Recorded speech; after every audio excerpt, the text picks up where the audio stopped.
In this video, we will talk about pain in relation to activity and exercise. It's often something that people want to try to improve their ability to do activities, whether that's walking, shopping, general functional tasks around the house, or even things like work and getting back to sports. There's lots of issues around activity or exercise in relation to pain. So we kind of discuss them as this chart. We do it often on the pain management program or individually with clinicians. For the sake of this quick presentation, we'll call it activity, but the words really activity, exercise, movement are relatively interchangeable. One thing with exercise, it can be a little bit stressful for some people, just if they've had previous bad experiences of it or being told to do it in relation to pain. So activity, exercise, movement, does it help with pain and does it reduce pain? And often this is the first question that we ask. It's a little bit like the jury's out. It's yes, no, maybe answer. In certain circumstances, it can help reduce pain. If you get the level right, you enjoy it, you're going to get certain chemical benefits, endorphins and dopamine release. And so all of that can help with pain processing to ultimately try to reduce it. There's also the other side of it. If you do too much or you're fearful of it, it can have the opposite effect with stressing out the body, putting strain on the tissue tolerances, increasing pain, and also that kind of fear relationship and worry around am I causing more harm, etc. So that can have a negative effect and increase pain. So it's a little bit like it depends. What we want to talk about is all the other facts that are a little bit more guaranteed. So activity in relation to stress. So doing regular activity is going to be a really good means of managing stress or reducing stress, something we're all trying to do as part of modern life. But really, pain is a very kind of stressful experience, so anything that you can do to minimize or manage your stress is going to be useful, and activity is one of those things that can do that. We talk about body systems and a number of different body systems. So things like the musculoskeletal system and keeping the joints healthy and flexible, keeping the bones strong, also keeping the muscles strong. So as we get older, approximately over the age of 40 or so, we're going to lose 5% of our muscle mass every decade or so. So anything that we can do to maintain that is going to help us be functional in later life. So getting out of a chair, on and off the toilet, up and down the stairs, and even balance and reducing risk of falls. Also kind of cardiovascular systems, keeping the heart and lungs healthy, and other systems, immune system, etc. So there's lots of benefits of activity and increased bodily system health.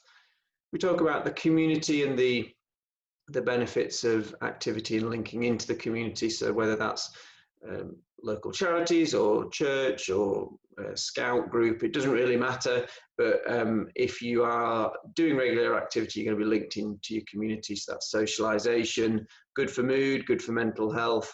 Often it can be a real barrier for some people who are quite active in the community, where maybe they can't do as much as they used to do, or because they enjoy it, they tend to push themselves quite a bit. So sometimes we've got to talk about finding that right level to be able to be active in your community. We talk about sleep, and I think sleep and pain are very closely linked. We'll probably cover this in another video. But if you're not tired, because you haven't maybe done as much activity as you would like to in the day, then the chance of you getting a good night's sleep are reduced. We sometimes talk about, going to the seaside, and is it the sea air that makes you sleep, or the fact that you've probably walked about 6 to 8 miles? Maybe the walking is the thing. So if we can get physically tired throughout the day, then our ability to get a good night's sleep is probably improved.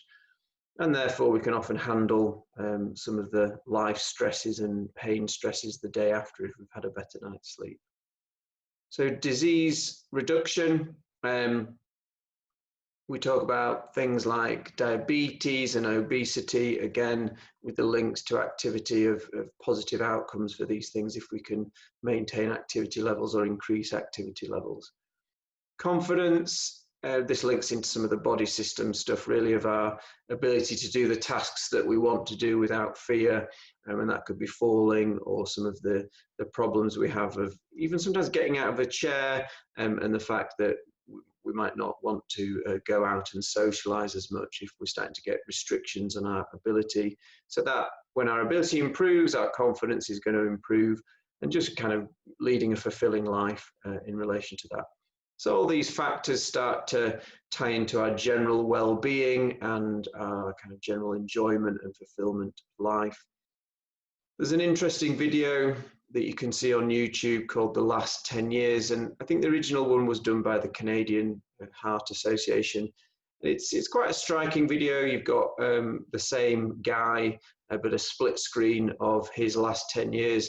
One of them is him enjoying himself, playing golf, seeing his grandkids, traveling, but the other one then is him, living with disease, hospital, frailty, medications, etc. So it's just kind of showing you which one do you want to be if it was a choice, and so yeah, you can see what you think of that. Life expectancy, we do talk about this. I think it's a little bit more complicated than just simply linking it. So you've probably got the correlation and versus causation. So there are other factors at play, such as environmental factors, stress, diet, lifestyle factors. But there are the suggestions that if you do regular activity and exercise, then your chance of not dying young is increased by 25 to 50% or so. So it's pretty good stats if it's accurate. So we kind of talk about the fact that is pain reduction the main reason we do activity, and if it is, then often it's a yes, no, maybe if it works. But then we've got all these other factors that are the benefits of doing activity. So often it's pretty much weighted in favor of activity.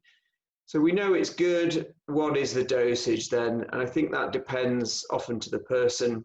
When you look at government recommendations, it's around the 150 minutes a week of moderate exercise, such as walking, etc. And so that's probably about 25 to 30 minutes a day. I think in one go that can be a lot for some people, but again, we talk about how you can get that dosage.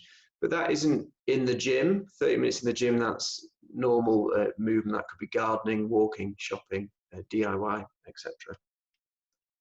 So we've talked about some of the benefits. We also talk about some of the barriers. I'll run through these, but I think if you recognize these or you might have your own, it's worth speaking to your clinician about these and just going through these in a bit more detail, approaching it from the solution focused approach of trying to unpick and come up with some ideas of how you can solve the problem.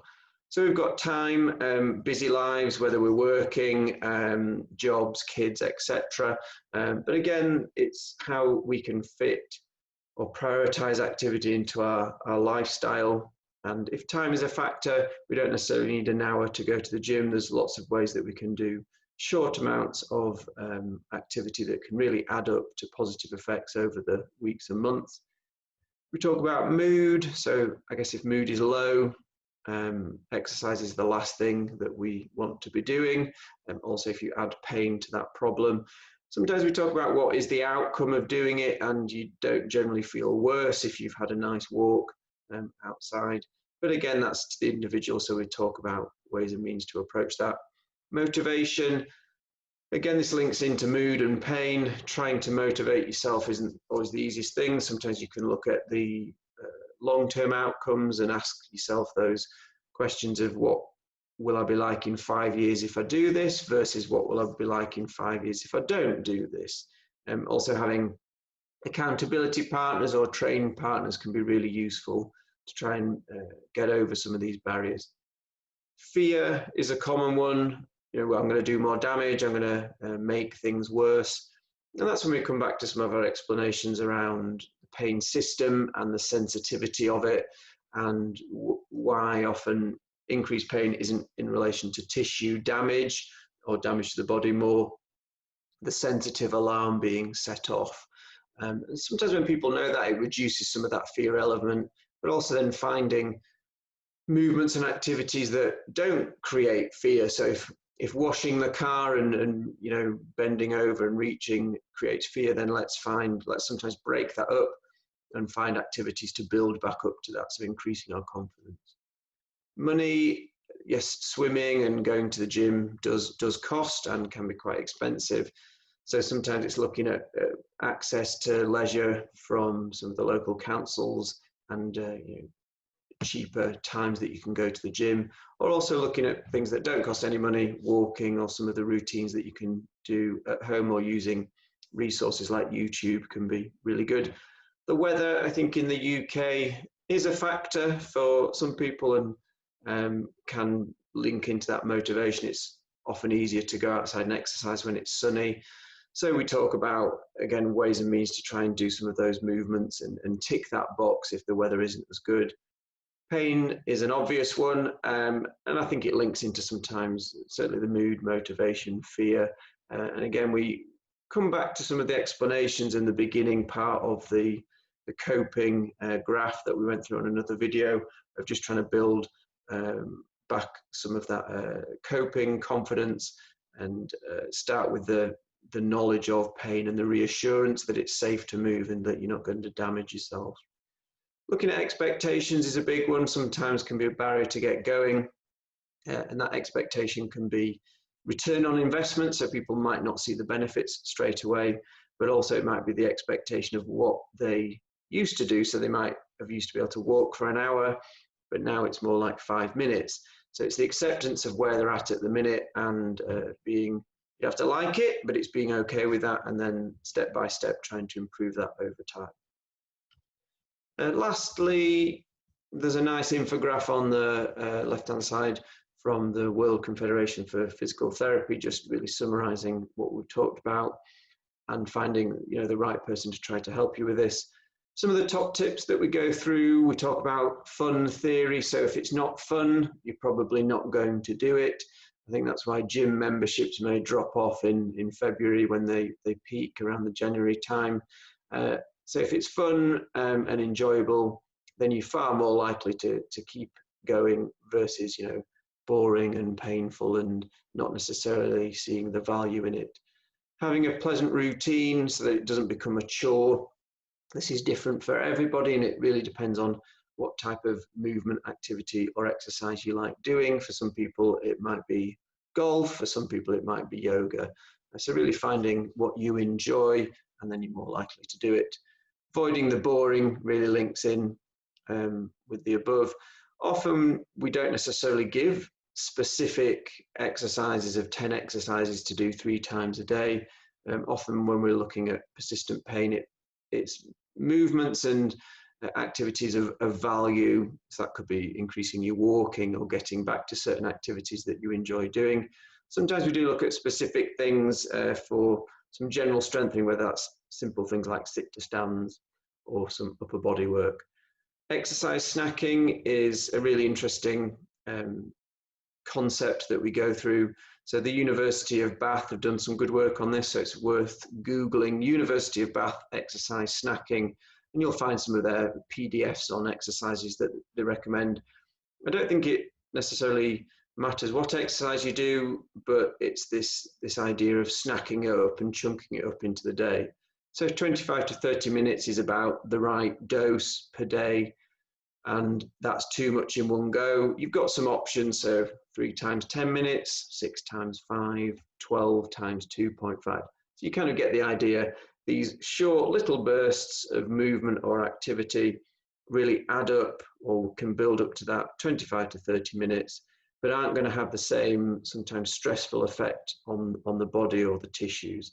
So also there's evidence that actually chunking up is probably better for our health throughout the day, rather than sometimes being sedentary if we're at work or driving and then just doing half an hour exercise.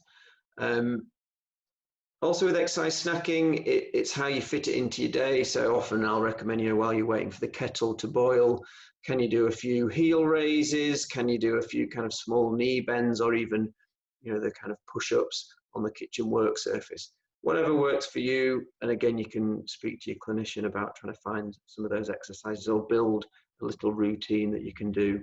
YouTubing, that is quite a good idea. There's some good YouTube videos on exercise snacking with some ideas. Keeping that effort scale around 50%. We talked about this in the pacing video. So really not pushing it too much. So not making it too hard, not making it too easy, but trying to get that level about right so that you can repeat it each day and avoid that kind of boom and bust cycling that we can see sometimes. Outside has more benefits. You're going to get the sunlight, the vitamin D, and a bit of nature. Making it social is always a good idea. So sometimes having that accountability partner or training partner, someone that checks on you, someone that motivates you, someone that gets you up and going if you don't always want to do it. Often people ask us, what is the best exercise for back pain or pain in general? And really there isn't a clear answer. I would suggest, and my answer is often, it's the exercise that you'll do is the best exercise. And that can be yoga, Pilates, golf, dancing. Again, it doesn't really matter. It's the one that you enjoy and the one that you're going to repeat. Hopefully you found some things valuable in that. If you've got more questions, then speak to your clinician in clinic and give some of these things a go.